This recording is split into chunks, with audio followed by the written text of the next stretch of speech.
Hello and welcome to Striding Edge Games. Today we're converting Rohan houses.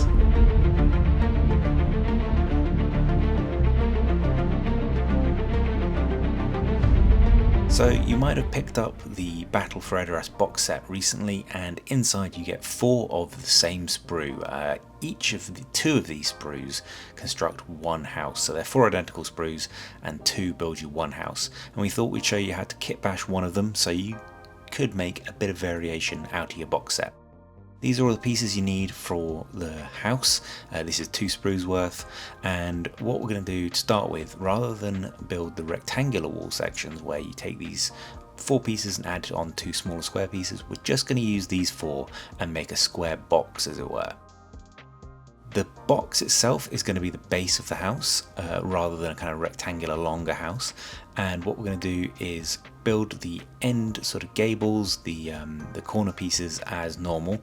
They go together as 2 triangles and they slot together into these cross beams, and once you've built 2 of them, the slight tricky bit, or the bit that took a little bit of figuring out, is the lip is off center from the end piece.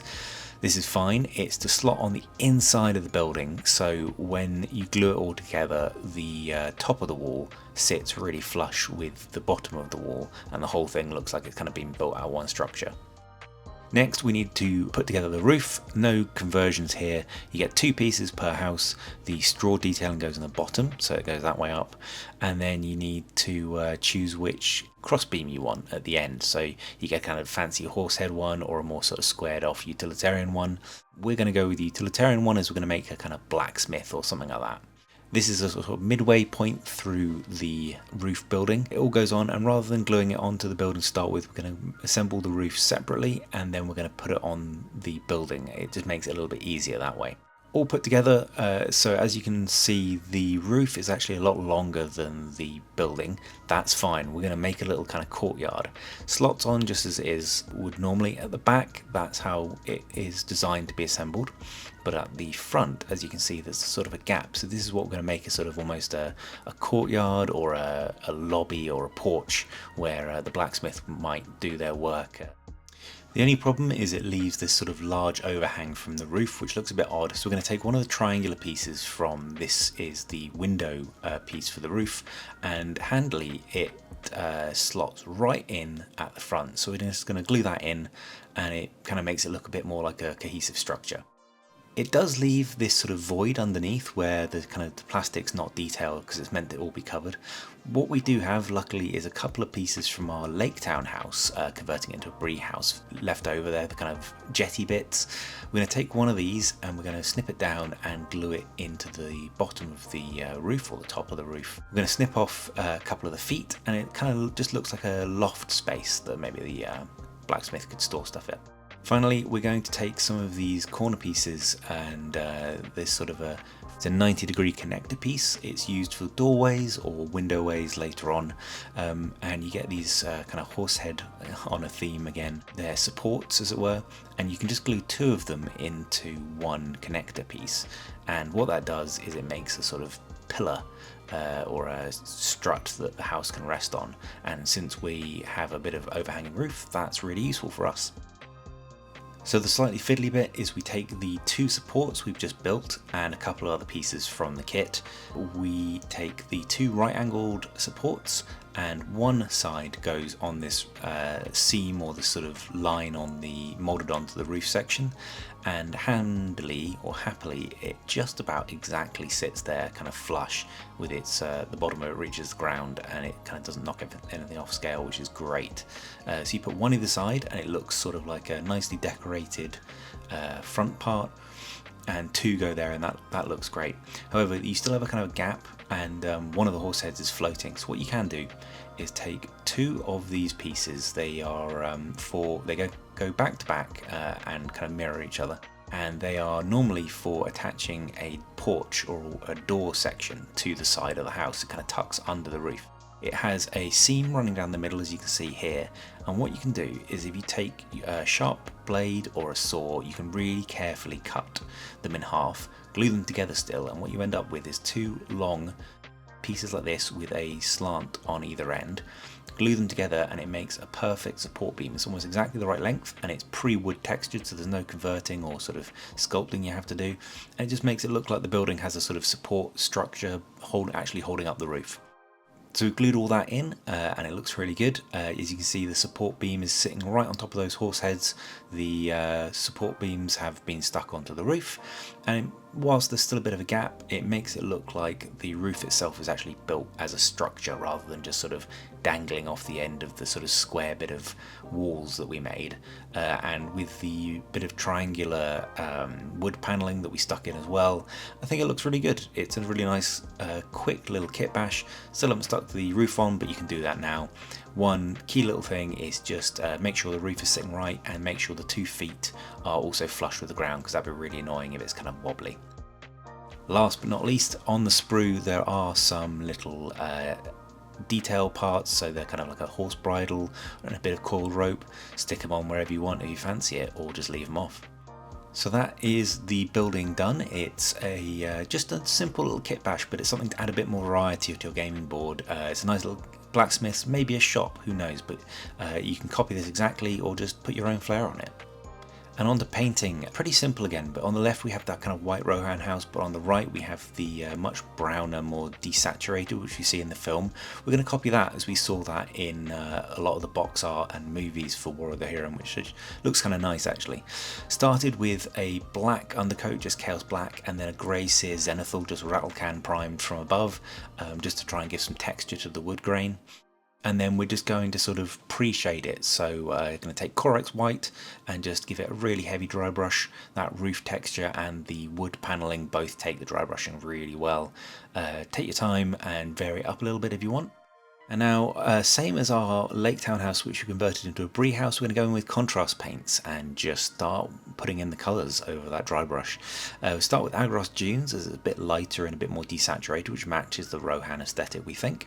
Go in carefully, don't mess anything up, but with the Agros we're just going to do a complete base coat, so over all of the kind of exposed wood. You can move it around a little bit and play with it. You can even go back in and add some more on later and then feather it so it's sort of a bit darker at the bottom of the building or the top, whatever you fancy. And here we are, that is the building all blocked in. Pretty simple to start with, but it's just a base coat effectively. We tried to vary it even at this point though, with the paint different levels at different points.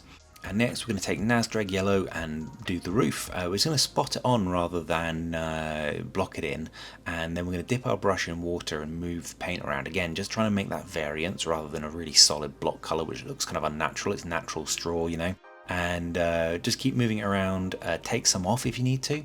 You can even get a paper towel and kind of blot some off so it looks again kind of patchy almost. Don't worry, we're going to go back to it, but it just adds variance, which is what we are after. Finally, we're going to block in the windows. There's some sort of glass or shutter. We've got some shutters at the back which just kind of need to be darkened. There's no real need to paint them wooden colour. Take Basilicanum Grey, same as the previous videos, and just paint that in carefully, try not to get it anywhere else. Finally, we're going to take Militarum Green and we're just going to paint the door. As you know, it does add a little bit of colour, splash of colour, and the Rohirrim do like sort of tying the green aesthetic into their buildings. You see it in the concept art, in the movies, and in other sort of artists' work. And there we are. So that is the house completely sort of battle ready, I suppose you could call it. If you needed to get 30 of these out for next week for a tournament or an event, you could stop here, but really you need to carry on and do a few more steps. Really, there's not much more work to make it look really fantastic. So we'll go on to the next steps. And on to the next step, we're going to take some more contrast colours and we're just going to add some variation, paint in some individual wooden beams, planks, whatever you fancy. The key here for us is not to make anything too uniform, just really vary it up and it adds a lot of interest to your board. So we're taking some rattling grime in this case and we're just painting in a couple of planks, maybe a windowsill or maybe one of the window frames. Skeleton Horde next. It is a good note that some of the contrast colours are a lot thinner than others, so some might need watering down or some might go on neat. Snakebite Leather's the next one, and that one's pretty strong, so maybe go easy on that one or water it down. But again, completely to eye and personal preference. Here, you know, just painting in one of the corner pieces, why not? Very important step of the painting process, have someone bring you a crumpet and take a break, and then back at it. So this is all of the wooden parts blocked in. We've added loads of variants on the walls and the doors and the supporting beams, even done a little bit of around the door, and above the door we've added in some more Militarum green around the sort of roundel design there, just tighten with the door, and even on the supporting structures. It's looking pretty good overall. We're going to carry on with this roof as it's a little bit haphazard at the moment, so we're going to go back to Agaros Dunes, and it's quite a thin paint, this one, so you can just go in straight from the pot and just take not too much in your brush, and again just spot on little bits here and there where there's gaps from the previous colour. If you take too much on, you can put a little bit of water on and subtract it. And there we are, so added a bit more onto the roof. It looks a lot more like a sort of straw or natural hay thatch roof, which is what we're aiming for. But we're not quite done yet. Next, we've got a lot of the dry brush steps. So same as before, we're taking Rakarth Flesh, one of our favourite colours, and this is just going to tie all the wood together, because at the moment it looks a little bit disparate. It looks like completely different wood. But what we want is for it to look like it's one house that's been there for a while. So just take your time, don't mess up anything at this point because it would be a bit of a shame, but everything that's an exposed bit of wood can have a dry brush, and just work your way around the entire house. If you go over a bit that needs painting, don't worry about it, you can go back later. As you can see, we've added in the Rakarth, and it really has sort of toned down the extreme parts of the contrast colours, which is what we want. And it's starting to look really good, so that's great. On to a little bit more highlighting. Pallid Witch next, just very gently pick out the bits of wood that are maybe the oldest or have been the most exposed, so the horse heads and the top of the roof beams, the cross beams, right, maybe just the very edges, gives them that extra bit of highlight. Next we do the same for the roof. We've got a Shabti Bone, and again just really gently start off careful, highlight the roof, and maybe go in patches or the whole roof. You can always add more, but it's hard to take it off, so go slow and see how you feel. Sometimes when you're dry brushing it looks like you haven't done very much, but that's one half that has been done. As you can see, that half hasn't been done at all. It does make a huge difference. We're going to go in with a final highlight of Screaming Skull dry brush, not too heavy again, just in patches all over the roof, maybe where you want some particular highlight, but again, variance is the key. Make it look like a natural building that's been there a while. So there we are, that's pretty much the entire house done. It's just a couple dry brushes and some layers. We've painted in a bit of the roundel design, we've put a little bit of brassy bronze on, there's a nail there, painted in the detail of the bridle, just with basic browns and metals, the rope and the door handle, that sort of thing, just a quick little spots of metallics.